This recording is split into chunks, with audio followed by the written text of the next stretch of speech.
विदुर नीति दूसरा अध्याय। धृतराष्ट्र बोले, तात, मैं चिंता से जलता हुआ अभी तक जाग रहा हूँ। तुम मेरे करने योग्य जो कार्य समझो उसे बताओ, क्योंकि हम लोगों में तुम ही धर्म और अर्थ के ज्ञान में निपुण हो। उदार चित्त विदुर, तुम अपनी बुद्धि से विचार कर मुझे ठीक ठीक उपदेश करो। जो बात युधिष्ठिर के लिए हितकर और कौरवों के लिए कल्याणकारी समझो वह सब अवश्य बताओ। विद्वन, मेरे मन में अनिष्ट की आशंका बनी रहती है, इसीलिए मैं सर्वत्र अनिष्ट ही देखता हूँ। अतः व्याकुल हृदय से मैं तुमसे कुछ पूछ रहा हूँ।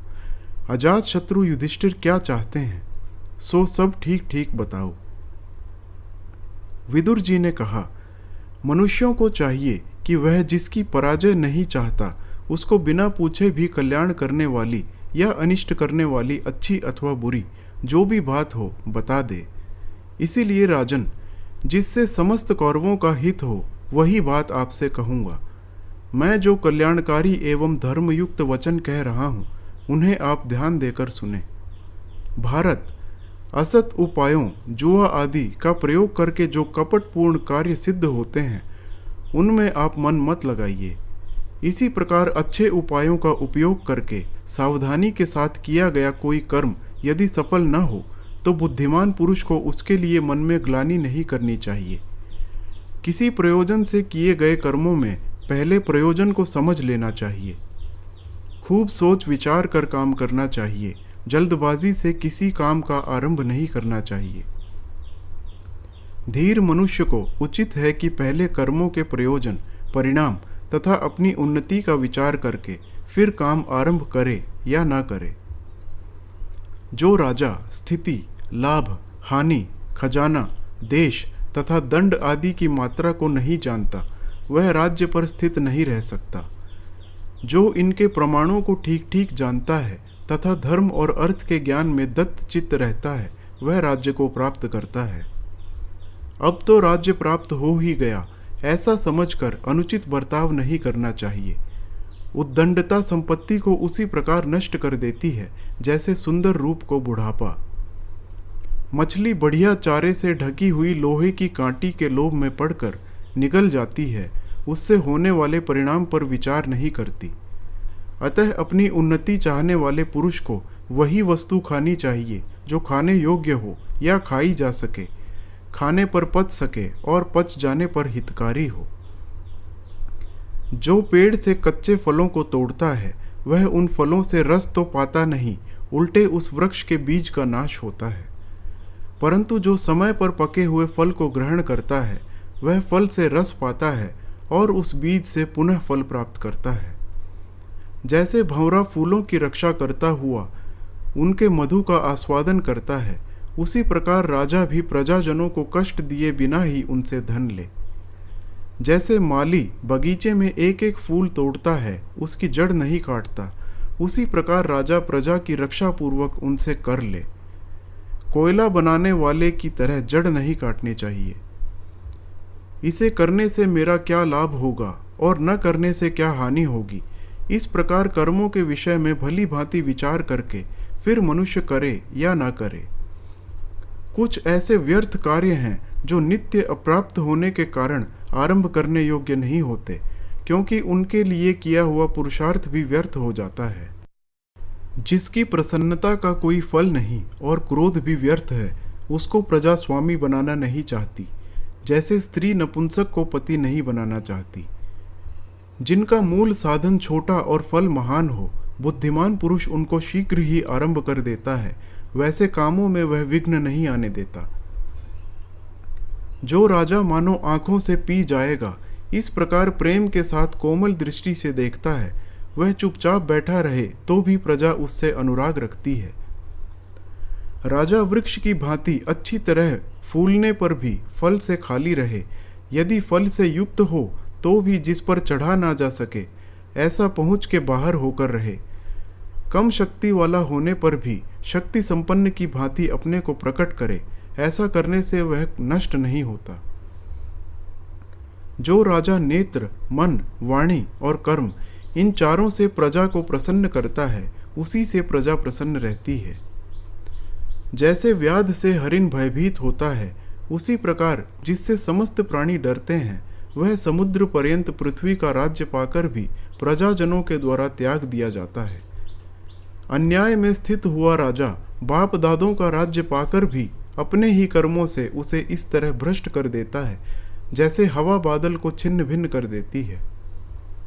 परंपरा से सज्जन पुरुषों के द्वारा किए हुए धर्म का आचरण करने वाले राजा के राज्य की पृथ्वी धन धान्य से पूर्ण होकर उन्नति को प्राप्त होती है और उसके ऐश्वर्य को बढ़ाती है। जो राजा धर्म को छोड़ता और अधर्म का अनुष्ठान करता है, उसकी राज्य भूमि आग पर रखे हुए चमड़े की भांति संकुचित हो जाती है। जो यत्न दूसरे राष्ट्रों का नाश करने के लिए किया जाता है, वही अपने राज्य की रक्षा के लिए करना उचित है। धर्म से ही राज्य प्राप्त करे और धर्म से ही उसकी रक्षा करे, क्योंकि धर्म मूलक राज्य लक्ष्मी को पाकर न तो राजा उसे छोड़ता है और न वही राजा को छोड़ती है। निरर्थक बोलने वाले, पागल या बकवाद करने वाले बच्चे से भी सब ओर से उसी भांति तत्व की बात ग्रहण करनी चाहिए, जैसे पत्थरों में से सोना ले लिया जाता है। जैसे उच्छृंखलित वित्ती से जीविका चलाने वाला एक एक दाना चुगता रहता है, उसी प्रकार धीर पुरुष को जहाँ तहाँ से भावपूर्ण वचनों, सूक्तियों और सत्कर्मों का संग्रह करते रहना चाहिए। गौएं गंध से, ब्राह्मण लोग वेदों से, राजा जासूसों से और अन्य साधारण लोग आंखों से देखा करते हैं। राजन, जो गाय बड़ी कठिनाई से दुहने देती है, वह बहुत क्लेश उठाती है, किंतु जो आसानी से दूध देती है, उसे लोग कष्ट नहीं देते। जो धातु बिना गर्म किए मुड़ जाते हैं, उन्हें आग में नहीं तपाते। जो काठ स्वयं झुका होता है, उसे लोग झुकाने का प्रयत्न नहीं करते। इस दृष्टांत के अनुसार बुद्धिमान पुरुष को अधिक बलवान के सामने झुक जाना चाहिए। जो अधिक बलवान के सामने झुकता है, वह मानो इंद्र देवता को प्रणाम करता है। पशुओं के रक्षक या स्वामी हैं बादल, राजाओं के सहायक हैं मंत्री, स्त्रियों के बंधु हैं पति और ब्राह्मणों के बांधव हैं वेद। सत्य से धर्म की रक्षा होती है, योग से विद्या सुरक्षित होती है, सफाई से सुंदर रूप की रक्षा होती है और सदाचार से कुल की रक्षा होती है।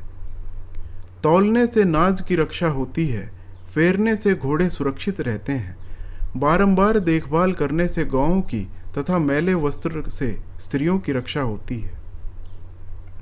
मेरा ऐसा विचार है कि सदाचार से हीन मनुष्य का केवल ऊंचा कुल मान्य नहीं हो सकता, क्योंकि नीच कुल में उत्पन्न मनुष्यों का भी सदाचार श्रेष्ठ माना जाता है। जो दूसरों के धन, रूप, पराक्रम, कुलीनता, सुख, सौभाग्य और सम्मान पर डाह करता है, उसका यह रोग असाध्य है। न करने योग्य काम करने से, करने योग्य काम में प्रमाद करने से तथा कार्य सिद्ध होने से पहले ही मंत्र प्रकट हो जाने से डरना चाहिए, और जिससे नशा चढ़े ऐसा पेय नहीं पीना चाहिए। विद्या का मद, धन का मद और तीसरा ऊंचे कुल का मद है। ये घमंडी पुरुषों के लिए तो मद है, परंतु सज्जन पुरुषों के लिए दम के साधन है। किसी भी कार्य में सज्जनों द्वारा प्रार्थित होने पर दुष्ट लोग अपने को प्रसिद्ध दुष्ट जानते हुए भी सज्जन मानने लगते हैं। मनस्वी पुरुषों को सहारा देने वाले संत हैं, संतों के भी सहारे संत ही हैं। दुष्टों को भी सहारा देने वाले संत हैं, पर दुष्ट लोग संतों को सहारा नहीं देते। अच्छे वस्त्र वाला सभा को जीतता है, जिसके पास गौ है वह मीठे स्वाद की आकांक्षा जीत लेता है। सवारी से चलने वाला मार्ग को जीत लेता है और शीलवान पुरुष सब पर विजय पा लेता है। पुरुष में शील ही प्रधान है, जिसका वही नष्ट हो जाता है। इस संसार में उसका जीवन, धन और बंधुओं से कोई प्रयोजन सिद्ध नहीं होता। भरत श्रेष्ठ, धनोन्मत्त पुरुषों के भोजन में मांस की, मध्यम श्रेणी वालों के भोजन में गोरस की तथा दरिद्रों के भोजन में तेल की प्रधानता होती है। दरिद्र पुरुष सदा स्वादिष्ट भोजन ही करते हैं, क्योंकि भूख उनके भोजन में स्वाद उत्पन्न कर देती है और वह भूख धनियों के लिए सर्वथा दुर्लभ है। राजन, संसार में धनियों को प्राय भोजन करने की शक्ति नहीं होती, किंतु दरिद्रों के पेट में काठ भी पच जाते हैं। अधम पुरुषों को जीविका न होने से भय लगता है, मध्यम श्रेणी के पुरुषों को मृत्यु से भय होता है, परंतु उत्तम पुरुषों को अपमान से ही महान भय होता है। यूं तो पीने का नशा आदि भी नशा ही है, किंतु ऐश्वर्य का नशा तो बहुत ही बुरा है, क्योंकि ऐश्वर्य के मद से मतवाला पुरुष भ्रष्ट हुए बिना होश में नहीं आता। वश में न होने के कारण विषयों में रमने वाली इंद्रियों से यह संसार उसी भांति कष्ट पाता है जैसे सूर्य आदि ग्रहों से नक्षत्र तिरस्कृत हो जाते हैं। जो मनुष्य जीवों को वश में करने वाली सहज 5 इंद्रियों से जीत लिया गया, उसकी आपत्तियां शुक्ल पक्ष के चंद्रमा की भांति बढ़ती हैं। इंद्रियों सहित मन को जीते बिना ही जो मंत्रियों को जीतने की इच्छा करता है या मंत्रियों को अपने अधीन किए बिना शत्रु को जीतना चाहता है, उस अजितेंद्रिय पुरुष को सब लोग त्याग देते हैं। जो पहले इंद्रियों सहित मन को ही शत्रु समझकर जीत लेता है, उसके बाद यदि वह मंत्रियों तथा शत्रुओं को जीतने की इच्छा करे तो उसे सफलता मिलती है। इंद्रियों तथा मन को जीतने वाले, अपराधियों को दंड देने वाले और जांच परख कर काम करने वाले धीर पुरुष की लक्ष्मी अत्यंत सेवा करती है। राजन, मनुष्य का शरीर रथ है, बुद्धि सारथी है और इंद्रियां इसके घोड़े हैं। इनको वश में करके सावधान रहने वाला चतुर एवं धीर पुरुष काबू में किए हुए घोड़ों से रथी की भांति सुखपूर्वक यात्रा करता है। शिक्षा न पाए हुए तथा काबू में न आने वाले घोड़े जैसे मूर्ख सारथी को मार्ग में मार गिराते हैं, वैसे ही ये इंद्रियां वश में न रहने पर पुरुष को मार डालने में भी समर्थ होती हैं। इंद्रियां वश में न होने के कारण अर्थ को अनर्थ और अनर्थ को अर्थ समझकर अज्ञानी पुरुष बहुत बड़े दुख को भी सुख मान बैठता है। जो धर्म और अर्थ का परित्याग करके इंद्रियों के वश में हो जाता है, वह शीघ्र ही ऐश्वर्य, प्राण, धन तथा स्त्री से ही हाथ धो बैठता है। जो अधिक धन का स्वामी होने पर भी इंद्रियों पर अधिकार नहीं रखता, वह इंद्रियों को वश में न रखने के कारण ही ऐश्वर्य से भ्रष्ट हो जाता है। मन, बुद्धि और इंद्रियों को अपने अधीन कर अपने से ही अपने को आत्मा जानने की इच्छा करे, क्योंकि आत्मा ही अपना बंधु और आत्मा ही अपना शत्रु है। जिसने स्वयं अपने आत्मा को जीत लिया है, उसका आत्मा ही उसका बंधु है, वही सच्चा बंधु और वही नियत शत्रु है। राजन, जिस प्रकार सूक्ष्म छेद वाले जाल में फंसी हुई 2 बड़ी बड़ी मछलियां मिलकर जाल को काट डालती हैं, उसी प्रकार ये काम और क्रोध दोनों विशिष्ट ज्ञान को लुप्त कर देते हैं।